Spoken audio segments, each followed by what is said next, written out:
Pemium, le premier partenaire français pour investir dans les cryptos en toute sécurité, présente Sud Radio, les incontournables de la crypto-monnaie. Thomas Binet. Et bienvenue dans ce nouvel épisode d'Oser investir, les incontournables de la crypto-monnaie. Mais aujourd'hui, on va aborder une étape majeure dans l'adoption institutionnelle du Bitcoin. Début mai, le New Hampshire a établi une réserve stratégique en Bitcoin. Alexandre Tchatchenko, vous êtes directeur de la stratégie chez Pemium. Et avec vous, on va approfondir cette actualité marquante. Bonsoir Alexandre. Bonsoir Thomas.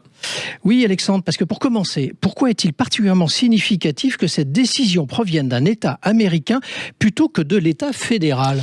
Oui, excellente question. C'est aux États-Unis, pour resituer, parce que c'est évidemment pas du tout le système français ni européen, mais le fédéralisme américain, donc avec des États qui sont relativement indépendants, permet justement aux différents États américains fédérés de mener des expérimentations de politique et des expérimentations économiques. Cette structure qui est décentralisée, en tout cas plus qu'en France évidemment, favorise l'innovation locale. Et donc le New Hampshire, qui est donc un État américain, a su tirer parti de cette situation en adoptant début mai 2025 une loi qui permet l'investissement jusqu'à 5% de ses fonds publics dans le Bitcoin. Donc l'État ouvre la voie à une reconnaissance institutionnelle et des États et des pouvoirs publics à la reconnaissance du Bitcoin comme un actif stratégique. Un mouvement que l'État fédéral a fait timidement en mars via Trump, mais qui maintenant trouve une extension via les États fédérés un par un. Mais alors pourquoi le New Hampshire a spécifiquement choisi le Bitcoin et non d'ailleurs d'autres crypto-monnaies ou actifs traditionnels ? Parce que les autres crypto-monnaies ne remplissent pas les conditions de Bitcoin. Un Bitcoin est considéré par beaucoup comme une forme d'or numérique, une couverture efficace contre l'inflation, l'instabilité monétaire croissante, et particulièrement liée aux politiques monétaires expansionnistes du gouvernement fédéral américain.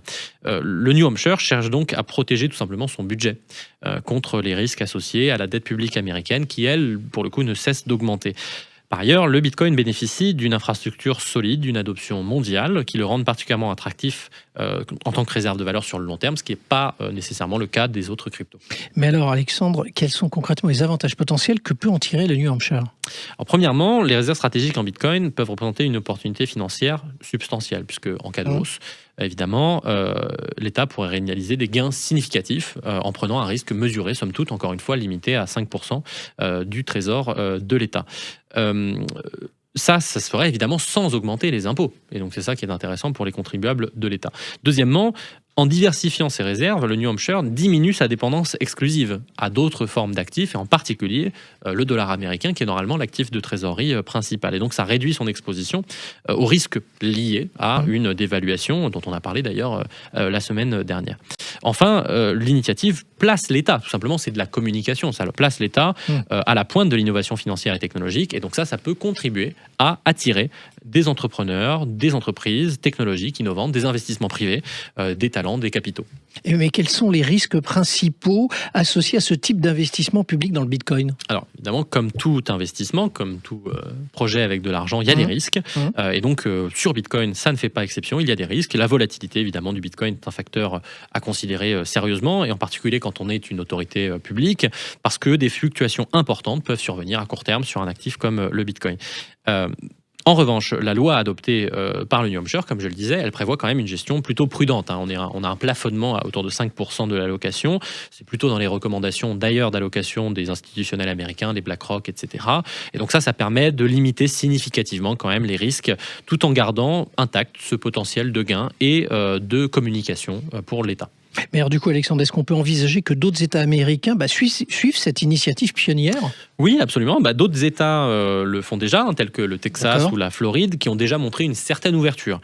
Pas nécessairement traduite dans la loi, mais avec des initiatives réglementaires. Donc si le New Hampshire parvient à démontrer clairement les bénéfices économiques, stratégiques ou de communication de cette politique, eh bien, on pourrait assister à une accélération de ce phénomène dans tout le pays, et ça pourrait donc créer un effet domino qui pousse les États à adopter des approches similaires, voire influencer la politique fédérale, bien que, comme je le disais, en fait, elle soit déjà assez avancée sur le sujet Bitcoin depuis mars, grâce aux annonces de Trump.